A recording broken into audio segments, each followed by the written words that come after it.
I never intended for anyone to know about it. The house was tucked away in a quiet corner of Charleston, the kind of place where the ocean breeze smells like freedom and old money mixes with salt. My wife and I bought it years ago, long before the world got greedy and loud.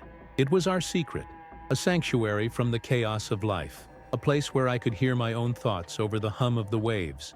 I remember the first time I walked through its doors alone after she passed. The air smelled faintly of lavender and old wood. I ran my hand along the banister, felt the grooves carved by years of care, and for the first time in months, I breathed without guilt. This house wasn't just a property. It was a memory, a heartbeat of the woman I loved. But secrets have a way of unraveling when the wrong person smells money.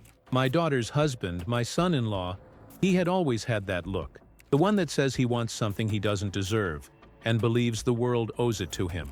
I had tried to shield my family from his greed, keep him away from this house, but the news travels fast when you live in Charleston. It started with questions. Casual, harmless, or so he thought. "Dad, where's that property Mom always talked about?" I smiled, deflected, and poured another glass of bourbon. I should have seen it coming. The way he leaned in, eyes sharp, a predator smelling opportunity. But I wasn't ready. Not yet. Not until he overstepped. Not until he tried to claim it as his own. It happened one humid Saturday afternoon. I was sitting on the porch, the ocean breeze carrying the scent of salt and jasmine, when my son-in-law drove up in his shiny truck. I knew that truck, knew the way he'd swagger out, phone glued to his ear, like he owned the street. "Hey, Dad," he called, voice too cheerful. "Mind if I take a look at the place? Mom always said it was amazing." Yite, I set my bourbon down slowly, the glass making a soft clink against the railing. "It's private," I said, keeping my tone calm. "Not really for visitors." He laughed, that laugh that grated on my nerves. "Come on, you can't hide it forever. Your daughter would want me to see it, right?" I felt a flicker of anger, but I stayed quiet. I didn't need to yell. I just walked inside, leaving the door half open. The look on his face told me he thought this was a game. He lingered in the doorway, pretending to admire the view, but I knew what he was thinking. He wanted this house. Wanted it all. My wife's memories. The walls she'd touched. The rooms she'd loved. I could almost hear him calculating, already imagining a title in his name. I went upstairs, took out an old journal of hers, and flipped through the pages. Notes about sunsets, about laughter, about dreams. My fingers traced her words, and I felt her presence like a warm weight on my shoulder. This house wasn't going to be stolen. Not by him, not by anyone. And that's when I realized I couldn't wait any longer. If I wanted to protect what was ours, I had to act. I spent the night thinking. The house was quiet, the ocean's waves slapping rhythmically against the shore, like a heartbeat keeping secrets. I couldn't let him sneak in under the guise of family. My wife's second house wasn't just a property. It was her essence, her laughter frozen in the corners, her whispers in the wooden floors. I could almost hear her telling me, "Protect it." The next morning I drove to the county records office, the streets of Charleston still damp from an early drizzle. Rain slicked the pavement, and the scent of wet asphalt mixed with coffee from a nearby cafe. I could feel my pulse in my ears, a slow drum of anticipation and anxiety. Filing legal papers wasn't glamorous. It was tedious, exhausting, frustrating, but necessary. I got inside and faced the clerk, a woman with sharp eyes who asked all the right questions. I signed the paperwork, confirming the house was mine alone, and watched as my name was officially stamped into the records. It was a small victory, but it felt monumental. Finally, there was proof I could hold. Proof he couldn't ignore. Later, back at the house, I waited. I poured myself a glass of bourbon and sat on the porch, pretending to read a book, while the sun rose over the Atlantic. The waves glistened like molten silver, and gulls cried overhead. That's when I saw him pull up, eyes scanning, lips moving in disbelief when he noticed the "No Trespassing" sign I'd installed overnight. "Dad, come on," he said, stepping out of the truck, voice dripping with false charm. "You don't need to be like this. It's family." I didn't get up. I just sipped my bourbon, letting the liquid burn a little on the way down, steadying my nerves. "It's not yours," I said simply. No yelling, no theatrics. Just the truth. My tone was calm, unyielding.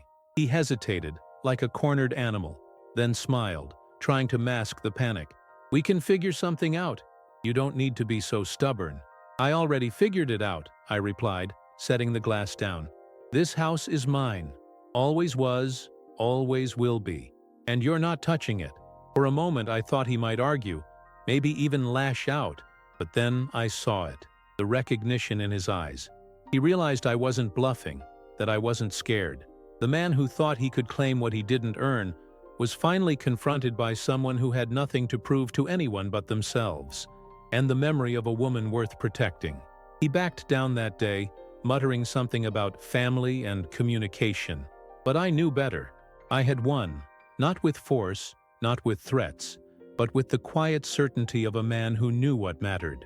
The house, the memories, my wife, they were safe. As the sun climbed higher, painting the porch in gold, I finally exhaled. The scent of salt and wood filled my lungs, and for the first time in months, I felt a weight lift off my chest. This house, our secret, was mine to honor. Weeks passed, but I couldn't let my guard down. Even though he had backed off that first day, I knew my son-in-law was the kind of man who waited, calculated, and struck when you least expected it.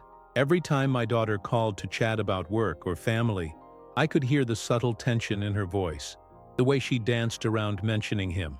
I had to keep this house secret from everyone who might misuse it, but most of all, from him. One evening, I was in the kitchen, the smell of garlic and roasting chicken filling the air, when I heard the crunch of tires on the gravel outside. My heart skipped a beat. I froze, listening. The truck? No. Something smaller. A neighbor's kid on a bike? No. It was too deliberate. My pulse thumped, heavy in my chest. I moved to the window, peering through the blinds, and saw him standing there, pretending to admire the garden. I swallowed hard. I should have called the police, but I wanted more than just to scare him. I wanted him to understand that he was not welcome in my life, or in my wife's memory. I opened the door before he could knock, letting the air carry the scent of the ocean inside. He smiled, that practiced greedy smile, and tried to make small talk. "Beautiful place, Dad," he said. "You really keep it all to yourself?" I stepped closer, my shadow falling over him. The warmth of the setting sun hit my face. The breeze tugged at my jacket, and I felt every ounce of my resolve strengthen. "It's not yours," I said. "It never was, and it never will be." He tried to laugh, shrugging like it was a joke. "Come on, we could work something out. Maybe sell it, split the profits?" I shook my head slowly, tasting the bitter tang of anger on my tongue. "This isn't about money. This is about respect. You don't get to take what doesn't belong to you." For a moment he faltered. I saw the cracks in his facade. That smile wavered.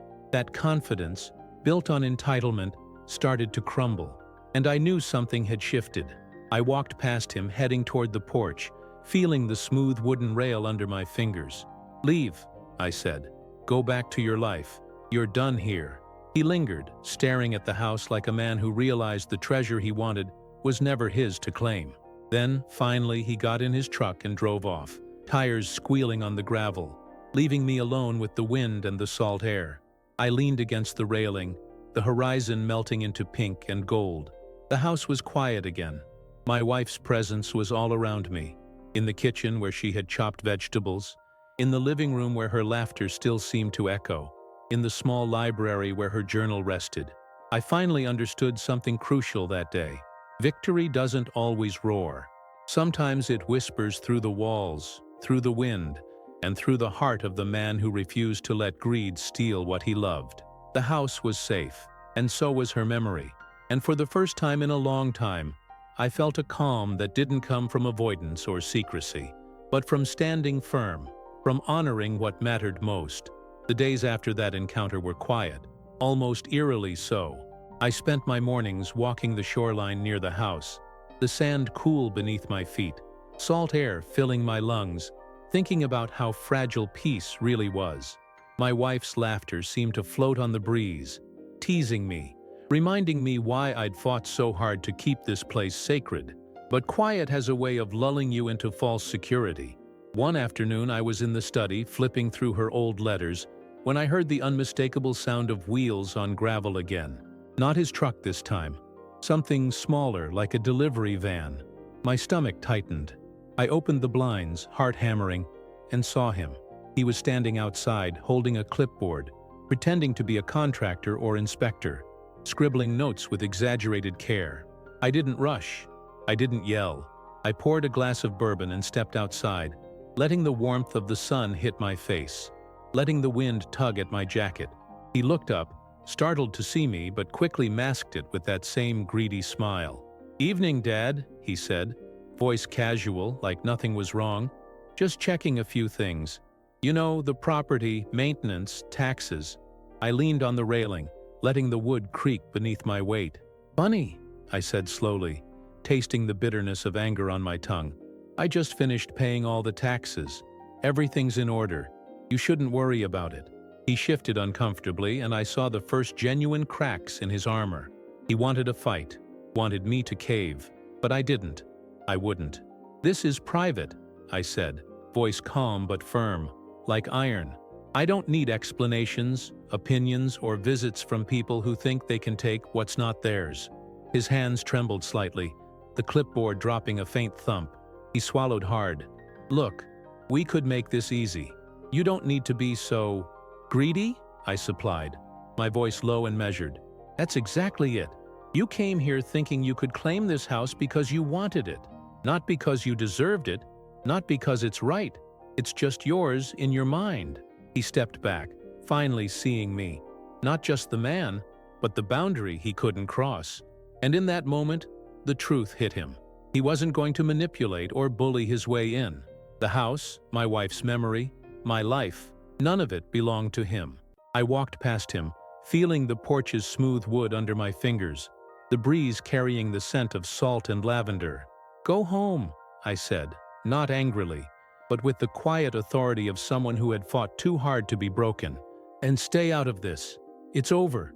He lingered a moment longer, eyes darting to the house as if he could steal it with a glance, then finally got in his van and left, tires crunching over gravel, fading into the distance. The house exhaled with me, the air heavy with salt, lavender, and relief. I poured myself another glass of bourbon and sat on the porch, watching the horizon swallow the sun. The ocean sparkled like molten gold. The gulls cried overhead, and the weight I'd carried for so long, fear, guilt, the need to protect, finally lifted. My wife's second house was ours. Always had been, always would be. And I realized something profound. Standing firm isn't about winning battles. It's about defending what matters, honoring those we love, and knowing that no one, no matter how greedy, can take that away from us. The victory felt almost fragile. Even after he left that day, I couldn't shake the sense that he'd be back, scheming in silence, waiting for the perfect moment to try again. Charleston had a way of hiding secrets in plain sight, and I knew him well enough to understand he'd exploit every opportunity. I spent my mornings in the kitchen making coffee while the sun poured through the windows, painting the room in soft gold. The aroma of fresh coffee mixed with the faint smell of the salt air drifting through the open windows. I could hear the gulls calling, the waves rolling endlessly toward the shore, and in that sound, I found a strange comfort. It reminded me that some things, like the ocean, like memory, couldn't be stolen, but that comfort was tested sooner than I expected. One evening, I came home from a walk along the beach, the sand cold and damp beneath my feet, my shoes carrying a salty grit. The front gate, normally locked, was slightly ajar. My stomach sank, my pulse accelerated, each beat a warning drum. I pushed the gate open slowly, listening. The garden smelled faintly of rosemary and thyme, mixed with the earthy dampness of the recent rain. I crept toward the house, each step deliberate, ears straining.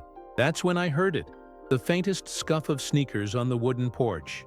I drew the door open quietly, bourbon in hand, heart pounding, and there he was, my son-in-law, standing in the middle of the living room as if he belonged. The audacity of it hit me like a slap, but I refused to let anger control me. I set the bourbon on the table and leaned against the doorway. "Back so soon?" I asked, my voice calm but sharp. "I thought we were done." He froze, caught off guard, but his usual smirk returned, thinner this time, forced. I just wanted to check something," he muttered, trying to sound casual, glancing around as if the walls themselves might testify against him. I stepped fully into the room, feeling the warmth of the sun through the windows, the faint scent of lavender lingering in the corners, the old wood of the floor creaking under my boots. "This isn't about casual checks," I said, my voice low, steady, deliberate. "You came here because you think you can take what isn't yours, and I won't let you." He opened his mouth to speak, faltering, searching for some excuse, some justification.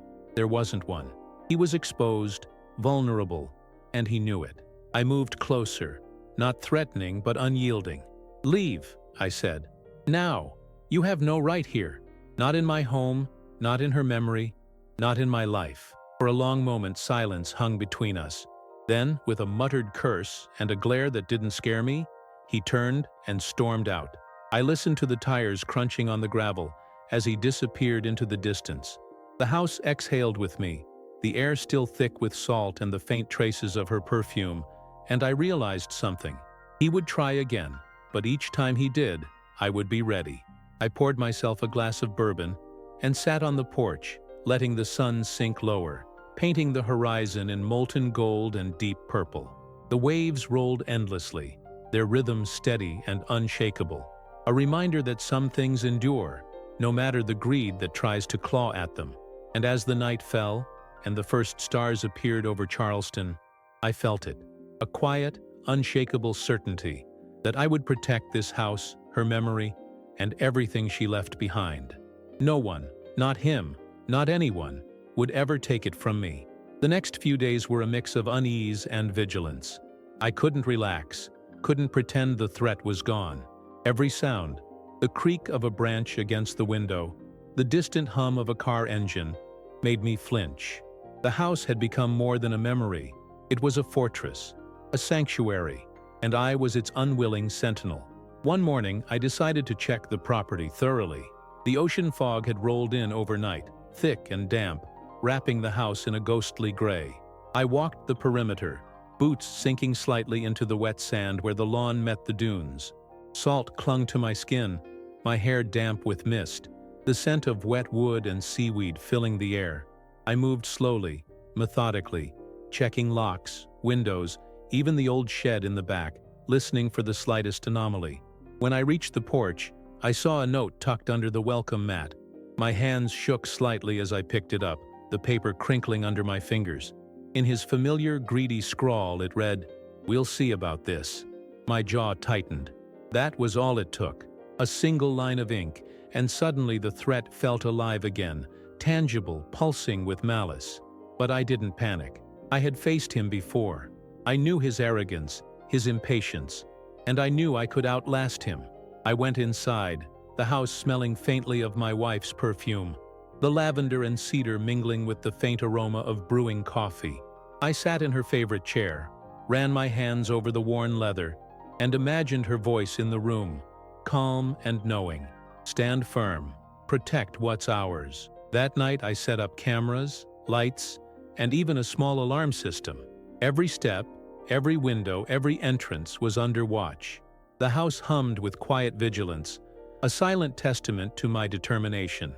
I poured a glass of bourbon and watched the ocean from the porch, waves rolling in like the steady drum of justice. I knew he would come back. I knew he would try. But I also knew something else. He couldn't break me.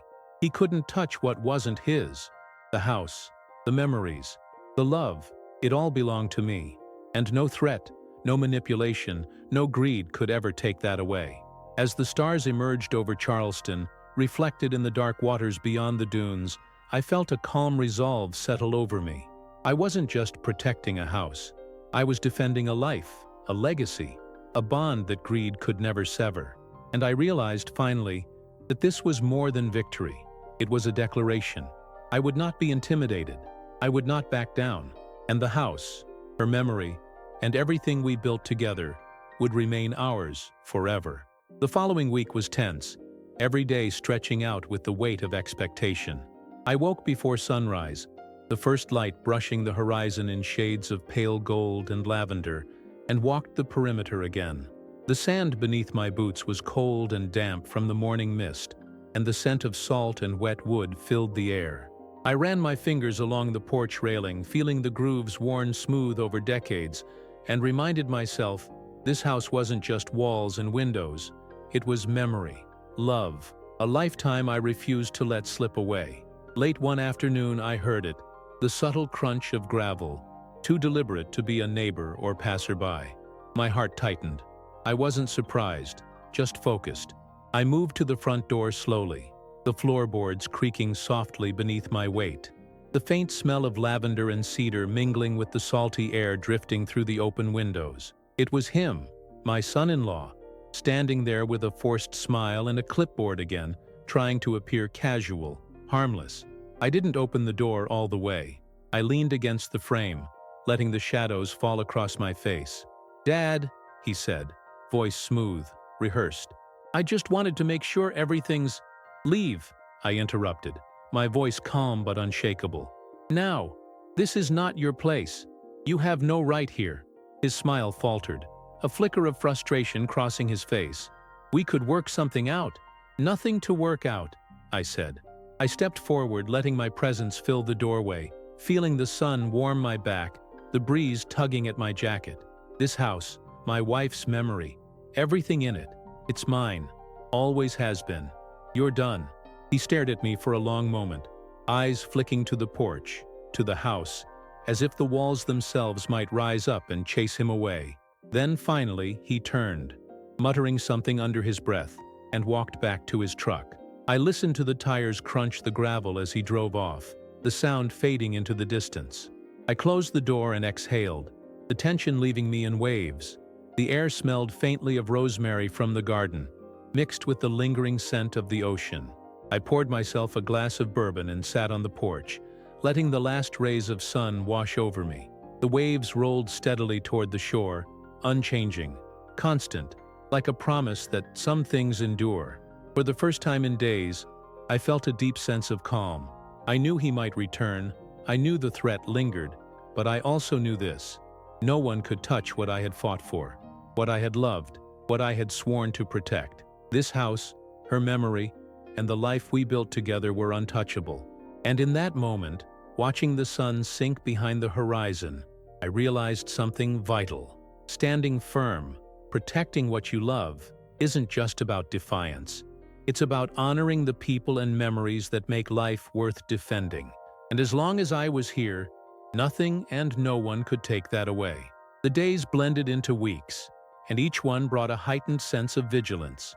I woke before sunrise every morning, letting the cool, damp air of Charleston seep into my lungs as I walked the perimeter of the house. The sand beneath my boots was wet and cold, clinging to the leather soles with each step, while the distant crash of the waves provided a rhythm I had grown to rely on. It was a rhythm that reminded me of the constancy of life, of memory, and of the promises I had made to myself long ago. Even inside the house, I couldn't let my guard down. The scent of cedar and lavender lingered in every corner, mingling with the faint trace of salt from the ocean breeze. I moved through the rooms like a shadow, checking locks, doors, and windows with methodical precision. Every creak in the floorboards, every whisper of wind against the shutters, made me pause, my senses attuned to the slightest disturbance. My wife's second house had become more than a sanctuary. It had become a fortress, and I was its lone sentinel. Then one evening, just as the sun began to dip behind the horizon, painting the sky in molten gold and deep purple, I heard it, the crunch of gravel. My pulse jumped instantly, muscles tensing. I didn't need to guess. It was him, my son-in-law.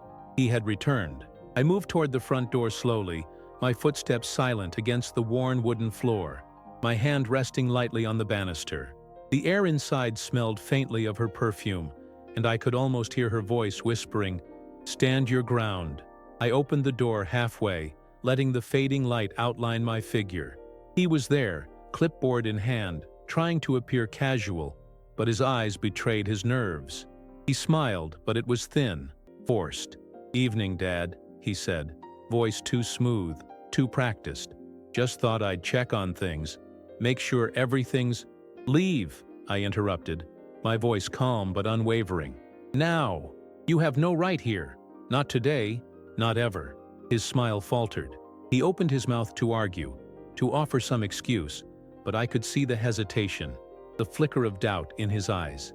He had always relied on charm, on manipulation, on the assumption that family ties would bend to his will. But he hadn't counted on me, on the fact that I knew him as well as I knew my own reflection. I'm just trying to help, he said finally, his voice losing some of its bravado. This isn't about help, I said, stepping fully into the doorway, letting my presence fill the space. This is about boundaries. This is about respect, and you've already crossed both. The wind tugged at my jacket, carrying the faint scent of salt and the fading heat of the day. I noticed the way the shadows fell across his face, how the sunlight glinted off the clipboard in his hands, how his shoulders slumped slightly as if the weight of reality had finally hit him. He was used to getting what he wanted, but he had underestimated me, underestimated the bond I had with this house, with my wife's memory, with the life we had built together. He stepped back, his eyes darting nervously to the garden, the porch, the windows, anywhere but me.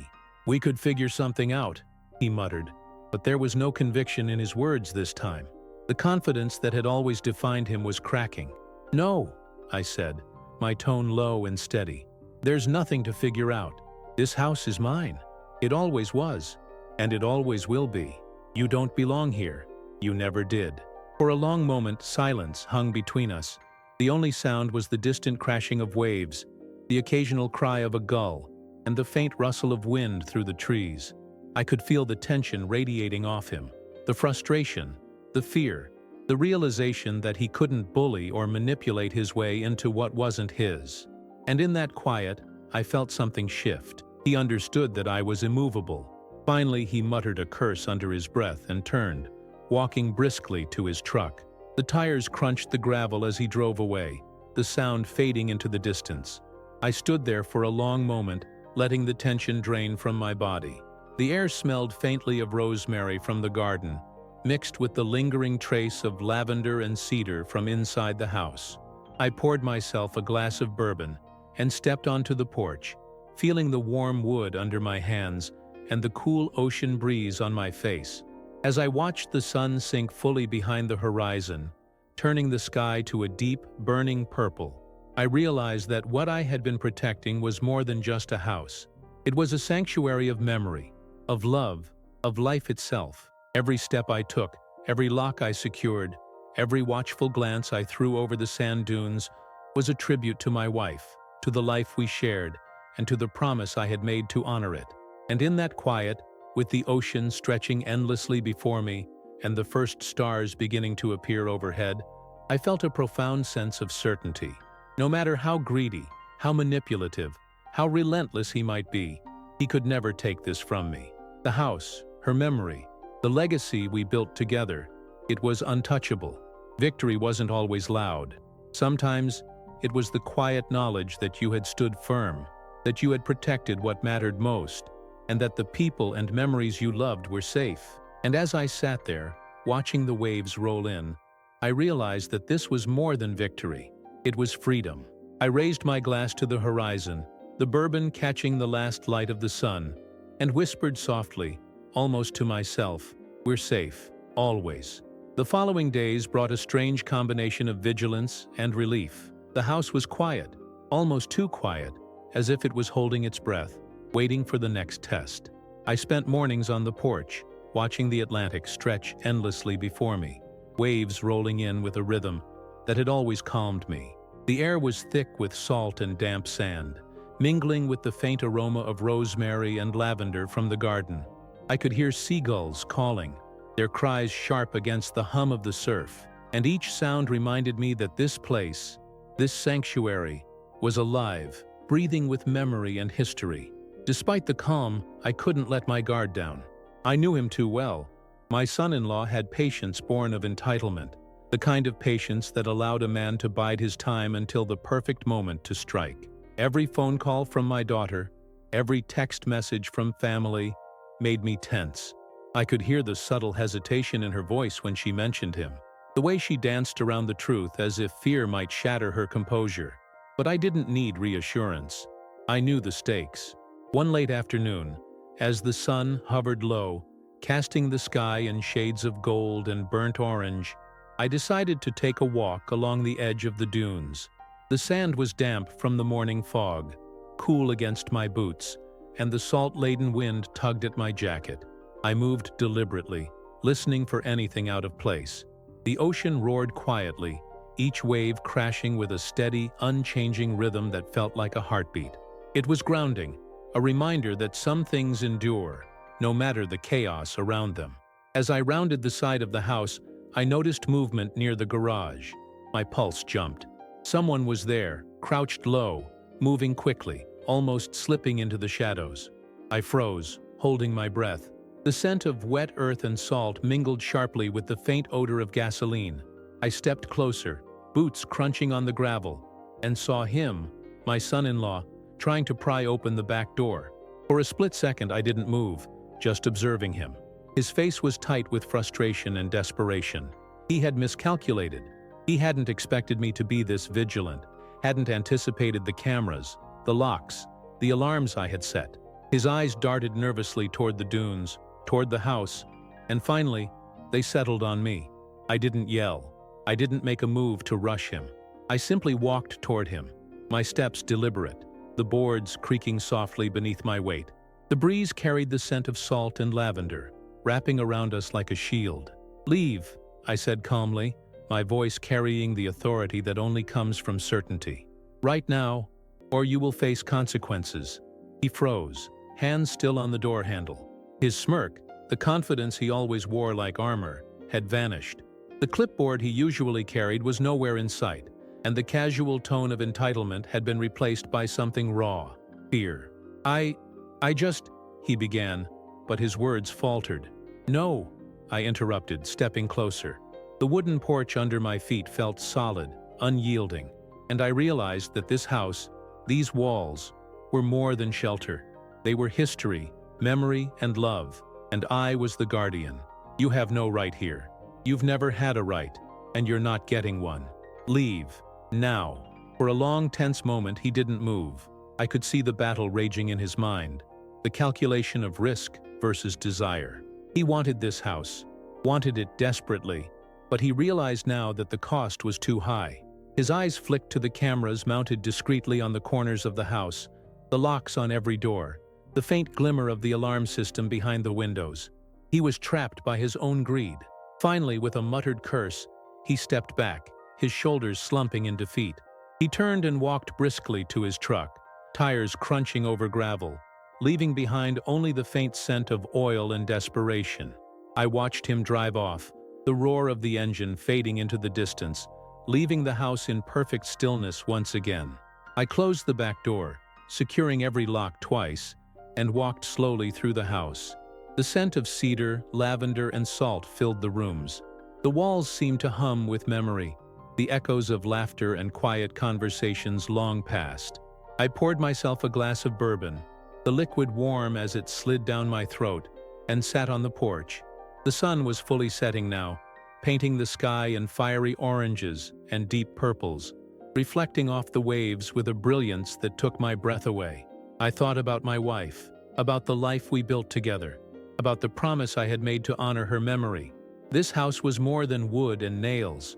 It was love, legacy, and defiance against greed. Every lock, every camera, every patrol along the dunes was a tribute to that promise. And in that moment, as the stars began to pierce the night sky, I realized something profound. Victory isn't always loud. Sometimes it's quiet, steady, and unwavering. Sometimes it's the knowledge that you stood firm, that you protected what mattered most, and that the world, no matter how greedy, cannot take from you what you refuse to give. I raised my glass to the horizon, the bourbon catching the last light of the sun, and whispered softly, almost to myself, "We're safe, always, and I will make sure it stays that way." The night after he had tried to break in, I barely slept. The moonlight spilled through the bedroom window, illuminating the worn pages of my wife's journal resting on the bedside table. I could still feel the tension in my chest, the pulse in my neck, the lingering adrenaline from confronting him. The house was quiet now. The only sound the occasional whisper of wind through the trees and the distant crash of the Atlantic. But quiet wasn't safety. It was a fragile illusion, one that could be shattered at any moment. I rose before dawn, the air still cool and damp, the scent of the sea heavy and bracing. I dressed quickly, boots sinking slightly into the wet sand as I walked along the dunes behind the house. Every step was deliberate. I scanned the horizon, the fog curling over the water in ghostly tendrils. Each wave crashed with a steady rhythm that I could almost feel in my chest, a reminder of constancy in a world that seemed determined to test me. Back inside, I moved methodically through the house, checking locks, cameras, and windows. The faint smell of cedar and lavender lingered in every room, a soft reminder of her presence. I paused in the study, running my fingers over the spines of her old books, feeling the grooves carved into the leather by years of hands. Her memory filled the room, tangible, almost alive, and I drew strength from it. This house wasn't just wood and walls. It was a testament to a life well lived, a love that refused to fade, and a promise I had sworn to keep. Mid-morning, I heard the distant sound of a car. My pulse quickened. I walked to the front window, peering through the blinds, and saw him, my son-in-law, parked across the street, leaning casually against the hood of his truck. He was pretending to look at his phone, but the way his eyes darted toward the house betrayed him. He was watching, waiting, calculating. I didn't panic. I poured myself a glass of bourbon, the liquid amber glowing in the morning light, and stepped onto the porch. The sun had burned off the fog, leaving the air thick with salt and the warmth of early autumn.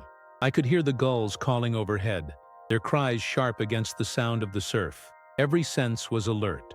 Smell, sight, touch, hearing, even the subtle vibrations of the wooden porch beneath my boots. He saw me and straightened, trying to mask the tension in his stance. "Morning," he said, voice casual. "Beautiful day, isn't it?" I didn't reply immediately. I let the wind tug at my jacket, let the sun warm my face, let the distant waves steady my heartbeat. Then I spoke, calm but firm. "This is private. You don't belong here. You never did." He hesitated, the smirk fading from his face. I thought maybe you could take what isn't yours," I finished for him. My voice carried the weight of every confrontation, every moment of vigilance, every memory of my wife and this house. "It won't happen. Not today, not tomorrow, not ever. Leave, now." For a long, tense moment he didn't move. I could see the panic flicker in his eyes, the recognition that he had underestimated me, underestimated the bond I had with this place, underestimated the depth of my resolve. He wanted the house, but he realized in that moment that desire alone would not be enough. Finally, with a muttered curse, he turned and walked back to his truck. I watched him drive away, tires crunching gravel, fading into the distance, leaving nothing but the sound of the waves and the whisper of wind through the trees. The house exhaled with me, the air thick with salt and cedar, and I felt a wave of relief wash over me. I went inside, securing every door and window, and poured another glass of bourbon. I sat on the porch, watching the sun climb higher, the sky a brilliant blue, the waves glinting like molten silver. The house was quiet again, safe, alive with memory. I could almost hear her voice, soft and calm, saying, "You did it. You protected us." As I watched, I realized something profound. Protecting this house wasn't about locking doors or setting alarms. It wasn't about confrontation or vigilance alone. It was about connection, to memory, to love, to life. Every step I took, every precaution I made, every moment I spent honoring her presence in this space was a declaration. This house, her life, our legacy, belonged to no one but us. And in that quiet moment, with the sun glinting off the ocean and the wind tugging gently at my jacket, I felt a peace I hadn't known in months. Not because the threat was gone, but because I had faced it. Not because the world was fair, but because I had held firm. The house, her memory, and everything we built together were untouchable, unyielding, enduring. I raised my glass to the horizon, amber liquid catching the sunlight, and whispered softly, almost as if speaking to her spirit directly, "We're safe, always, and I will make sure it stays that way." The house stood behind me, silent but alive, a fortress of memory and love, and for the first time in a long while, I believed that no greed, no threat, no force of will could ever take from me what I had fought so hard to protect. The secret wasn't just a house anymore, it was a testament to what it meant to stand firm, to honor what matters, and to refuse to let anyone take what is sacred. The days after that confrontation passed slowly, the rhythm of life in Charleston settling into a fragile balance. I spent long hours walking the dunes behind the house, letting the sand shift beneath my boots, the salt air filling my lungs, and the distant roar of the ocean anchoring me. The house was quiet, peaceful, yet I remained vigilant. Greed, I knew, doesn't rest. It waits, patient and cunning, for the smallest opportunity. One late afternoon, the sky heavy with clouds, I decided to check the perimeter again.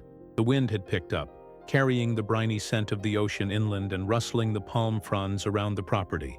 I could hear the faint cries of gulls overhead, their sharp calls slicing through the hum of the surf. My eyes scanned every corner of the property, every window, every shadow.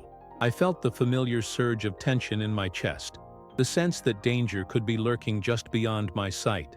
As I rounded the corner of the house near the garden, I noticed a small glint on the ground. Kneeling, I realized it was a key, one of the old ones, probably dropped by someone trying to gain access. My pulse quickened. This was no longer subtle. He was escalating. Someone had tried to get in while I wasn't watching. My jaw tightened, and a low, determined anger settled over me. I picked up the key and slipped it into my pocket, scanning the horizon. The clouds hung heavy, gray and oppressive, and the wind tugged at my jacket as if urging me to act. I moved to the porch, feeling the wood creak beneath my boots, and peered toward the dunes and the driveway. No one was there, not yet, but the threat felt tangible, alive, and I knew it wouldn't be long before he tried again. I went inside, securing every door and window with meticulous care. The faint scent of cedar and lavender lingered in the rooms, mixing with the salty tang from the ocean breeze. I paused in the study, running my fingers over the spines of my wife's old books. Her handwriting, still legible on yellowed pages, reminded me why I fought so hard. This wasn't just about property. It was about preserving memory, honoring love, and defending a life built together. Night fell, the sky turning a deep indigo, the first stars appearing like tiny pinpricks of hope. I lit the porch lamp, casting a warm glow across the front yard, and poured myself a glass of bourbon.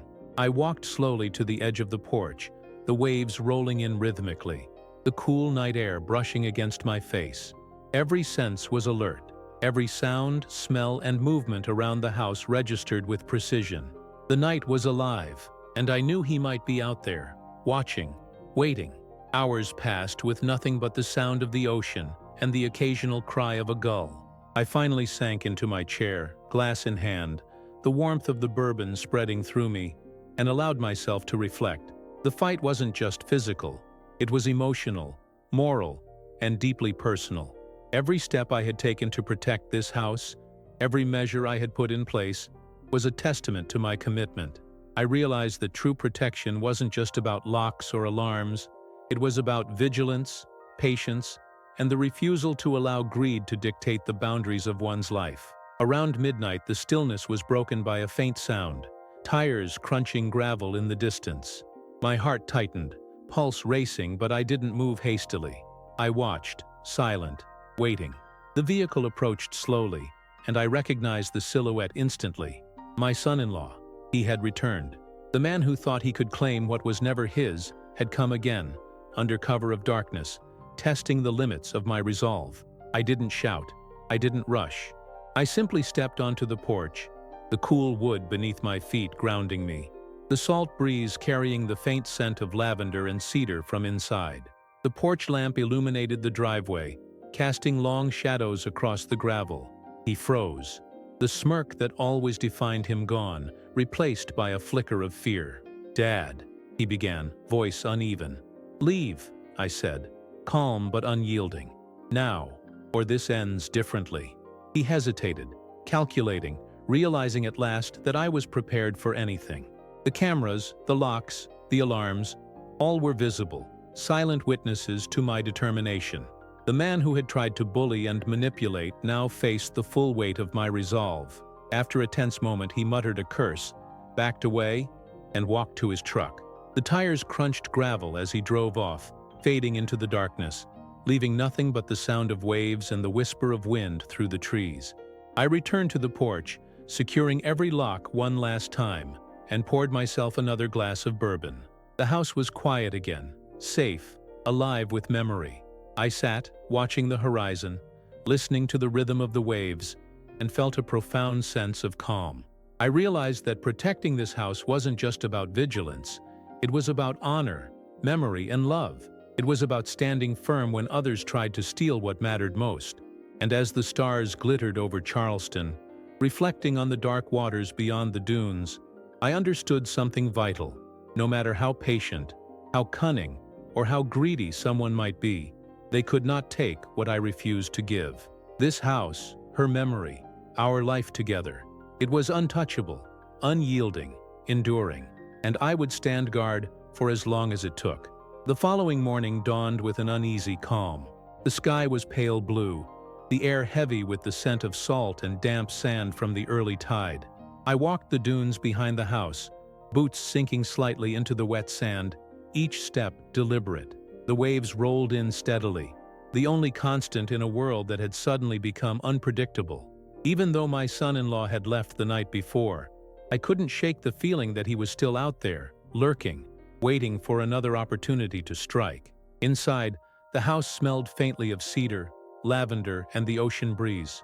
I moved slowly through the rooms, checking every lock, every window, every corner, not out of paranoia, but out of duty. My wife's second house was more than a refuge.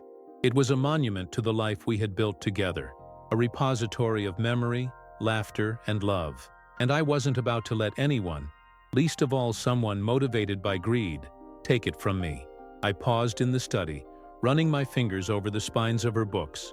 Her handwriting on the old journal pages was still crisp, each letter a whisper from the past, a reminder of why I had to fight. This house was hers, but it was also mine now, a legacy of everything we had shared. Protecting it was protecting her memory, and that responsibility weighed heavily on me. Late that afternoon, as the sun dipped low in the sky, casting long shadows across the porch, I noticed movement near the driveway. I didn't need to guess.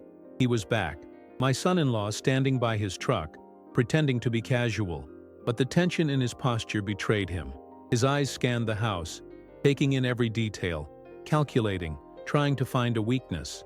I poured myself a glass of bourbon, letting the warm liquid steady my nerves, and stepped onto the porch. The wind tugged at my jacket, carrying the mingled scents of salt, lavender, and cedar. I met his gaze calmly, letting him see that I was ready. "This is private," I said, my voice steady, carrying over the crunch of gravel under his feet. "You have no right here. You never did." He tried to mask his frustration with a smile, but it didn't reach his eyes. "Dad," he said, voice tight, "we can work something out. It doesn't have to be like this." I shook my head slowly, letting the weight of every confrontation, every act of vigilance, every memory of my wife settle between us. "There's nothing to work out," I said. "This house, her memory, everything in it, it's mine, and you will not touch it." For a long moment, silence stretched between us, broken only by the sound of waves crashing against the shore and the rustle of wind through the garden. I could see the uncertainty flicker across his face, the realization that he couldn't bully, charm, or manipulate his way in. He had underestimated me, underestimated the bond I had with this place, underestimated the depth of my resolve. Finally, with a muttered curse, he turned and walked back to his truck. The tires crunched gravel as he drove away, fading into the distance. I stood there for a moment longer, letting the tension drain from my body. The air smelled faintly of rosemary from the garden, mixed with the lingering scent of cedar and lavender inside the house. I poured another glass of bourbon and sank into the porch chair, watching the sun dip below the horizon, painting the waves with gold and amber light. I thought about my wife, about the life we had shared, about the promises I had made. Protecting this house wasn't just about physical security. It was about honoring her memory, defending what was sacred, and standing firm when others tried to take what didn't belong to them. Every lock I secured, every camera I installed, every moment I spent watching the horizon was a testament to that promise. As night fell, I lit the porch lamp, casting a warm glow over the yard and the dunes. The house stood silent, a fortress of memory and love. I could feel her presence in every room, every corner, every groove of the worn wood. And I knew, with an unwavering certainty, that as long as I stood guard, no one could take this from me. The ocean whispered beneath the stars, waves rolling endlessly toward the shore. I raised my glass to the horizon, amber liquid catching the faint light of the moon, and whispered softly, "We're safe, always, and I will make sure it stays that way." And for the first time that night, I allowed myself to believe it. The house, her memory, our legacy, untouchable, enduring, eternal. The next morning, the air was heavy with the salty tang of the ocean, and fog rolled over the dunes like a ghost, softening the edges of the world.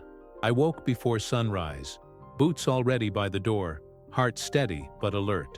Walking through the quiet halls of the house, the faint scent of cedar and lavender reminded me that this place was alive with memory. Every room held her presence, the study with her books, the kitchen where her laughter lingered in the air, the porch that had witnessed countless sunsets. Protecting it had become more than a duty. It had become my mission. I checked the locks again, one by one, moving deliberately. The wood under my hands was worn smooth, polished by years of care, and the creaks of the floorboards beneath my feet were comforting in their familiarity. I paused to breathe in the salty breeze that drifted through the windows, letting it fill my lungs, steadying my nerves. Today, I thought, I would take no chances. By mid-morning, I decided to inspect the perimeter. The fog had lifted slightly, revealing the faint outline of the dunes and the driveway. Every step along the sand was careful.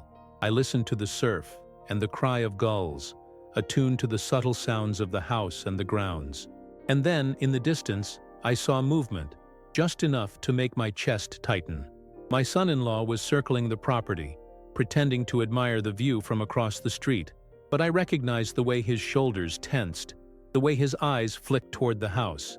He was calculating, planning. I didn't rush. I poured myself a glass of bourbon and stepped onto the porch, letting the warm wood support me, the ocean breeze tug at my jacket. My eyes locked onto him as he tried to mask his observation with casual movements, checking his phone, pretending to be unaware of my gaze. "You don't belong here," I called, voice carrying clearly across the yard. "You never have. You never will." He froze. The confidence that had always defined him faltered. For the first time, I saw genuine fear in his eyes, the realization that I had anticipated every move he could make. "We can work something out," he said, voice tight, rehearsed, desperate. "No," I replied firmly. "There is nothing to work out. This house, her memory, and everything we built together belong to me, and you are done trying to take it." I could feel the weight of every confrontation, every alarm, every lock, every moment of vigilance pressing into the words I spoke. He hesitated, then stepped back, muttering something under his breath before retreating to his truck. The tires crunched gravel, fading into the distance, leaving the house in calm once more. I closed the doors, double-checked every lock, and returned to the porch, letting the wind and the faint scent of lavender and cedar wash over me. The house was quiet, alive with memory. The ocean's steady rhythm below the dunes was a heartbeat I could rely on. I poured another glass of bourbon and sat, watching the horizon as the sun climbed higher, painting the waves in gold and silver. The weight in my chest, the vigilance, the constant alertness, some of it eased, replaced by a profound sense of resolve. I thought of my wife and the life we had built together. Protecting this house was protecting her, our legacy, and the sacred memory of our love. It was more than locks and cameras, more than vigilance. It was commitment, resolve, and the refusal to allow someone else's greed to define what was mine. Hours passed, the sun lowering slowly toward the horizon. I stayed on the porch, listening to the ocean and the whispers of the wind through the trees. The house stood around me, silent but alive, a fortress of memory and love. I could feel her presence in every room, every groove of the wood, every lingering scent of lavender and cedar. And I knew with certainty that as long as I stood watch, no one could take this from me. As the sky turned deep orange and then purple, the first stars appearing overhead, I raised my glass to the horizon. The bourbon caught the fading light, shimmering like molten gold. I whispered softly, almost as if speaking to her spirit directly, "We're safe, always, and I will make sure it stays that way." For the first time that evening, I allowed myself a small exhale, a moment of quiet relief. The house, her memory, our life together, it was untouchable, unyielding, and enduring. And in that enduring presence, I found peace, vigilance, and strength. The morning air was brisk, carrying the unmistakable tang of salt from the Atlantic. I woke before dawn, boots at the door, senses alert, heart steady but ready. The house lay quiet behind me, its walls thick with memory, its floors creaking softly beneath the weight of history. Every corner, every shadow, every lingering scent of cedar and lavender reminded me of what I was defending. This wasn't just a house, it was a fortress, a sanctuary, and a living tribute to the life my wife and I had shared. I walked along the dunes behind the house, letting the damp sand stick to my boots and the wind tug at my jacket. The waves rolled in with their familiar rhythm, the steady, unending pulse of life that had always comforted me. Even in the stillness, I felt the tension building. I knew he wouldn't give up easily. My son-in-law, driven by greed and entitlement, would test every boundary I had set, every lock, every camera, every ounce of resolve I had. By mid-morning, I decided to patrol the perimeter more thoroughly. I checked every window, every door, every corner of the property, moving deliberately. The faint scent of lavender and cedar mixed with the ocean breeze, filling my senses with reassurance and grounding me. The sunlight glinted off the sand, reflecting in small golden sparks that danced at the edges of my vision. Each creak of the wooden boards under my feet reminded me of her presence, her memory, and the promise I had made to protect it. Then I saw him, or rather, I saw the subtle signs first. The flash of a truck in the distance, the way the gravel crunched beneath tires that shouldn't have been there, the shift in the wind carrying a faint trace of gasoline. My chest tightened, my pulse quickened, but I didn't rush. I poured myself a glass of bourbon, letting the warm liquid spread slowly through my body, steadying my nerves. I stepped onto the porch, letting the sun warm my back, feeling the smooth wood beneath my hands. He approached slowly, pretending to be casual, clipboard in hand, but I could see the tension in his shoulders, the uncertainty in his eyes. "Morning," he said, voice tight, rehearsed. "I just thought I'd—" "Leave," I interrupted, my voice calm but unwavering. "Now. You have no right here. Not today. Not ever." His smile faltered. The confidence that had always defined him wavered, replaced by a flicker of panic. He had counted on charm, manipulation, and the assumption that family loyalty would bend to his will. But he hadn't anticipated me. He hadn't anticipated the vigilance, the preparation, the unwavering resolve born of love and memory. "We can work something out," he muttered, voice trembling slightly, as if saying it aloud might make it true. "No," I said firmly, stepping closer. The wind tugged at my jacket, the air thick with the scent of salt and lavender. "This house, her memory, our life together, it's untouchable. You have no claim. You will not take it." For a long moment, silence stretched between us. The only sounds were the waves crashing against the shore, the whisper of wind through the trees, and the faint creak of the porch beneath my weight. I could see the realization in his eyes, the understanding that he couldn't bully, charm, or manipulate his way in. The man who had tried to take what wasn't his now faced the immovable force of someone who would not yield. Finally, he cursed under his breath and retreated to his truck. The tires crunched over the gravel, fading into the distance.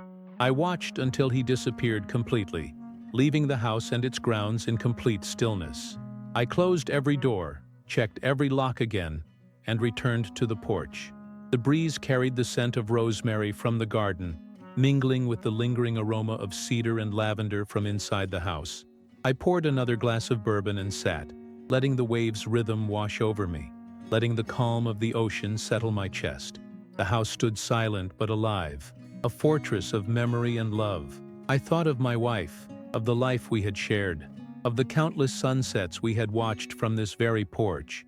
Protecting this house was more than guarding walls. It was defending her memory, our legacy, and everything that made our life sacred. As the sun dipped low, painting the sky in shades of gold and deep purple, I raised my glass to the horizon. The bourbon shimmered in the fading light, and I whispered softly, almost to her spirit, "We're safe, always, and I will make sure it stays that way." The house, her memory, our legacy, it was untouchable, enduring, and eternal. And in that enduring presence, I found peace, strength, and the certainty that as long as I stood guard, no greed, no manipulation, no force could ever take what was mine to protect. The night before, a storm had rolled in from the Atlantic, leaving the dunes slick with rain and the air heavy with the scent of salt and wet earth.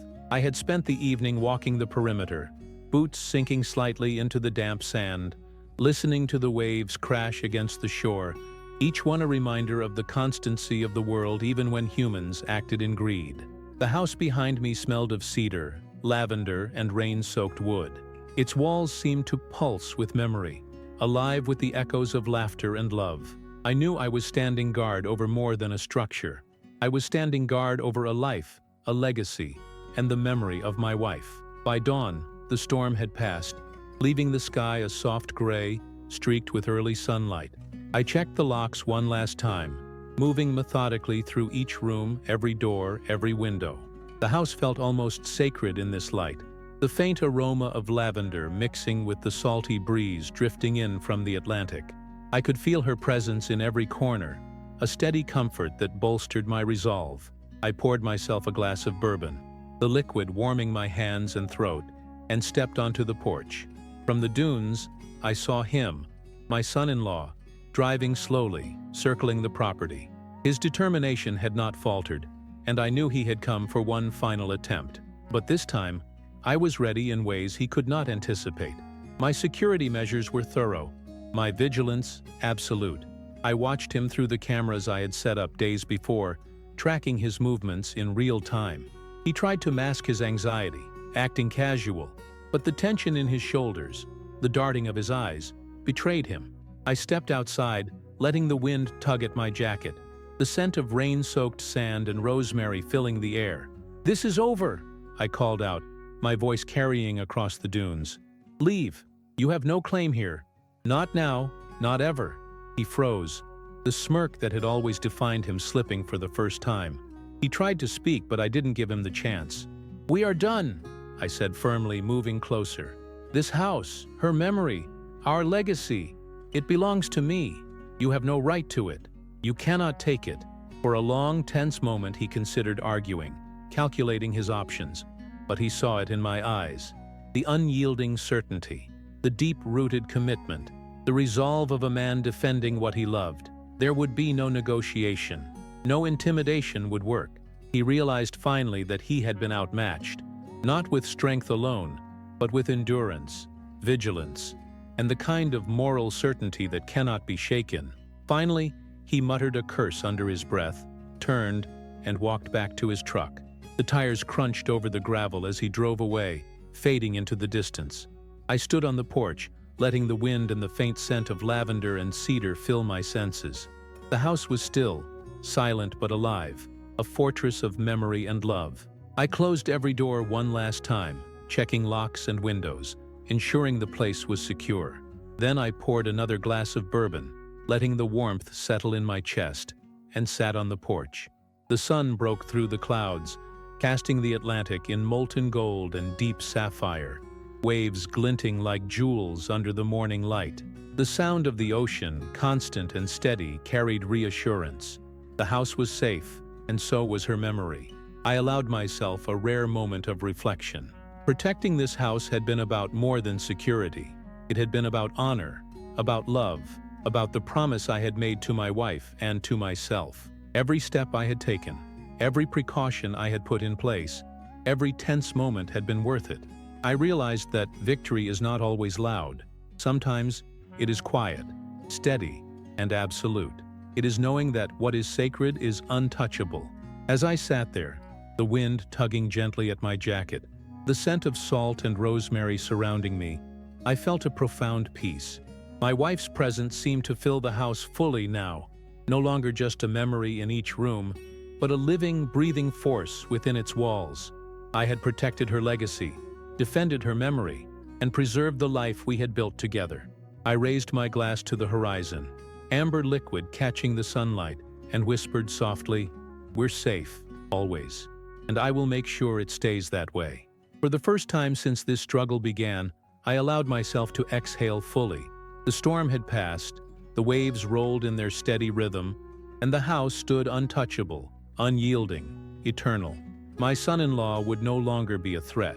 The house, her memory, and the legacy of our love were safe, and as the sunlight sparkled on the ocean, painting the waves in gold and silver, I felt it, a deep, enduring calm.